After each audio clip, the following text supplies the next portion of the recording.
Rariou, Raou.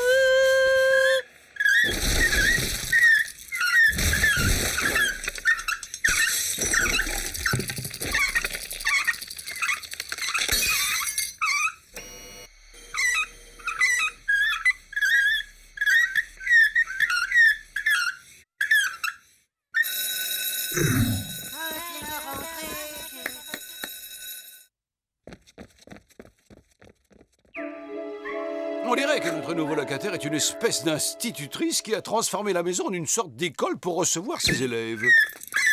C'est le genre d'activité qui peut gravement nuire à la réputation d'une maison. Je vous comprends, mais pensez à Bud. Il est en âge d'être scolarisé. Ça fait 8 ans qu'on est là, il vient de rater 8 ans d'école. Un petit instant d'attention, Bud. On a une grande nouvelle pour toi. Demain, c'est la rentrée des classes, Lénard. Eh, vous êtes vraiment marrants, les gars. Tout le monde y sait bien que l'école, ça sert à rien. Eh, Ethno, avec ses 127 ans d'école, il est pas fichu de nous ramener chez nous. Mais Bud Ethno est l'exception qui confirme la règle, car l'école est le tremplin qui met ton esprit sur orbite. Oh, l'école est le socle de marbre à partir duquel tes talents prennent leur envol et tes dons s'épanouissent dans l'émerveillement de la connaissance. Et puis tu te fais plein de copains et avec eux tu fais plein de blagues aux profs. N'en veux pas des copains, parce que moi, je veux rester devant la télé jusqu'à la fin de mes jours. Mais dormir. Non, mais tu n'as aucune raison de t'inquiéter, Bud. Tu n'iras pas tout seul. Oh, comme c'est gentil de ta part, Ethno. Tu vas faire une 128e année d'école juste pour accompagner Bud? Nous allons y aller tous les 4.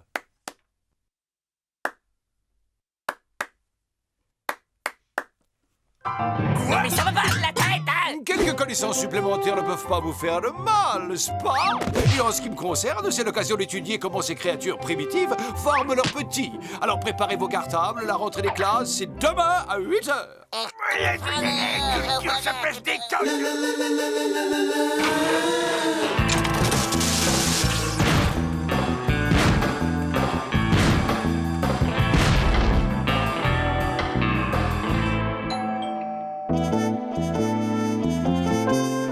L'institutrice, nous sommes, je pense, qu'il convient d'appeler des nouveaux et nous souhaitons ardemment nous intégrer à votre classe. Out! Le fait d'être nouveau ne vous dispense pas d'arriver à l'heure, mon garçon. Je ne tolérerai aucun retard. Est-ce que je me fais bien comprendre? Bien, un peu d'attention, les enfants. Je vous prie d'accueillir vos nouveaux petits camarades. Voilà qui est fait. Allez vous asseoir. Je sors des jolis crayons de ma jolie trousse. J'en ai un bleu pour faire mes devoirs. J'en ai un vert pour souligner. Et j'en ai un tout petit rouge pour corriger les vilaines fautes.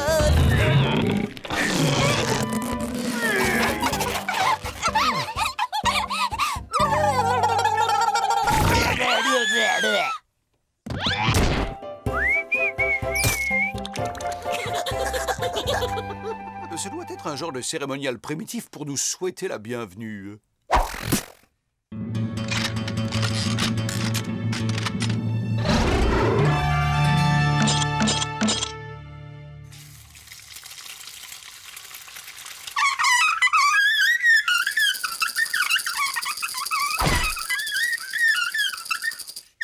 Voici la planète Terre. Est-ce que l'un d'entre vous connaît d'autres planètes? Moi, madame, moi! Il y a une infinité de planètes habitées, mais je me contenterai de citer Mipsorp, Trizoum, Ougmazinoun, la minuscule mais très accueillante Tagazumaga, la belle Zazom, et ses anneaux d'ammoniac parfumés, et la planète d'où nous venons, j'ai nommé Sigma B. Et ça fera 2 heures de colle pour lui apprendre à faire le malin au petit futé. Nous passons à la leçon d'histoire et je pose la question du jour. Qui a cassé le vase de Soissons? Alors, qui le sait? Qui le sait? On t'écoute, Gordius. Eh, mais c'est pas moi, madame, je le jure, c'est Bud qui a cassé le vase. Et en plus, c'était pas le vase de Soissons, c'était celui de Candy.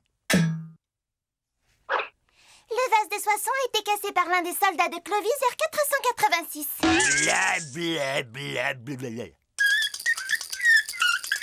Un peu d'arithmétique. arithmétique. Le problème est le suivant. Combien font 5 plus 5? Toi, la nouvelle. C'est quoi? Si, alors, c'est... Voilà, c'est à l'affreux, et alors après, On ne va pas y passer la journée. Non, mais c'est parce que j'hésite entre deux bonnes réponses. T'as qu'à compter sur tes doigts. Ah, bah d'accord, alors ça fait 8, madame. 2 et 2 heures de retenue avec devoir sur table. En quelle année l'édit de Nantes fut-il signé, Bud? Eh ben, l'édit de Nantes, qui est aussi connu sous le nom d'édit de tolérance, à cause des concessions faites aux protestants, fut signé par le roi Henri IV le 2 mai 1598. Mais où est-ce que t'as appris tout ça? Mais je l'ai entendu hier au Super Mérovingien Show, une série télé trop fandarde. Les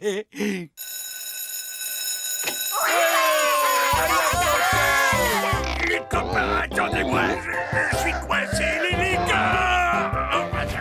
J'y vais avec la table, alors. Allez, c'est parti. J'espère qu'il y aura du gâteau de riz pour le dessert.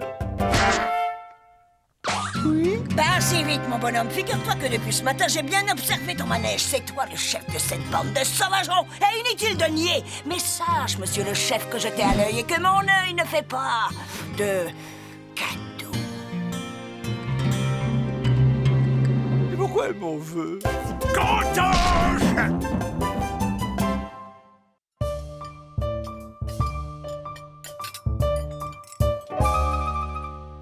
C'est quoi? Ça doit être un truc hyper nourrissant, du genre croquette de protéines. Si vous permettez, je vais aller féliciter les cuisiniers pour cet excellent repas. Il est important de manger correctement lorsqu'on étudie, car une nourriture saine et équilibrée procure de l'énergie non seulement au corps, mais aussi à l'esprit.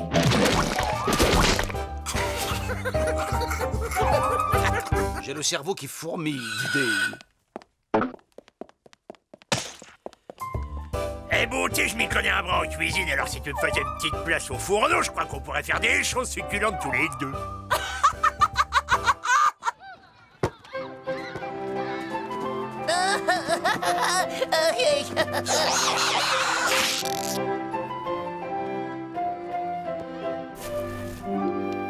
Regardez, il y a une soucoupe volante en train d'enlever Superwoman au maillot de bain. Ouais, j'ai gagné. Gauche, tu devrais avoir honte de profiter de l'innocence de ces jeunes enfants pour les soulager de leurs billes. Ouais, je suis nul. Je ferais mieux de leur piquer leurs 4 heures. Excusez mon copain, il est un peu rustre, mais il a bon cœur. Encore-toi! Je vais t'apprendre, moi, à voler les billes de tes camarades! Non, excuse-la, elle est un peu rustre, mais elle a bon cœur. Maîtresse au secours!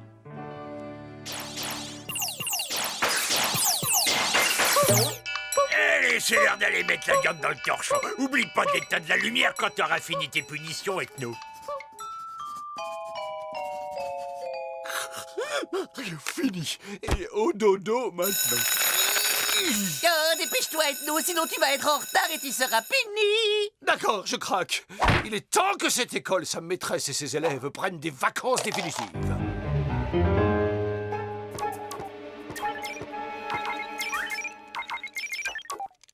Hey, les copains, écoutez, j'ai un marché à vous proposer. Je vous donne ce sac de billes, en échange, vous quittez l'école pour toujours. Ah, lui, on peut pas. T'as pas entendu dire que l'école était obligatoire? Ethno, la maîtresse, elle a raison, t'es que un sauvageon.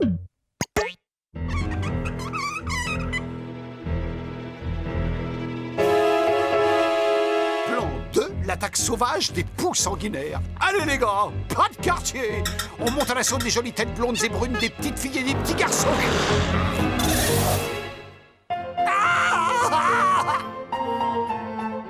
On ne saute pas dans le couloir, 2 heures de colle!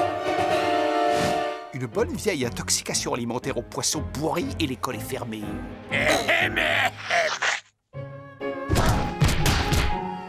Là, je crois que j'arrête.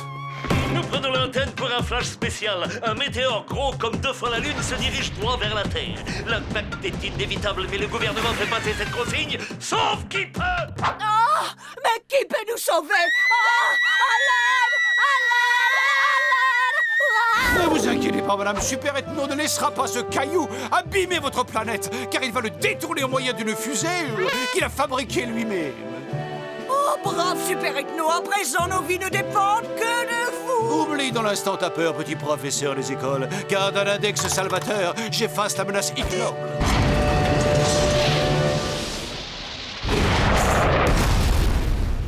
Il a réussi. Vous êtes mon héros. Et comme si ça ne suffisait pas, il rêvasse pendant les cours maintenant. Ça lui fera 6 heures de colle. 6. C'est ça, une fusée contre la menace ignoble.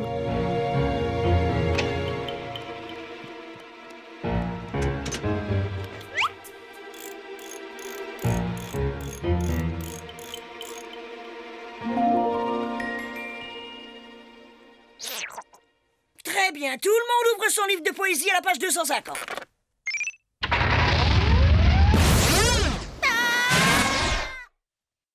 Je crois que la maîtresse vient d'obtenir le très long congé sabbatique dont elle rêvait à coup sûr.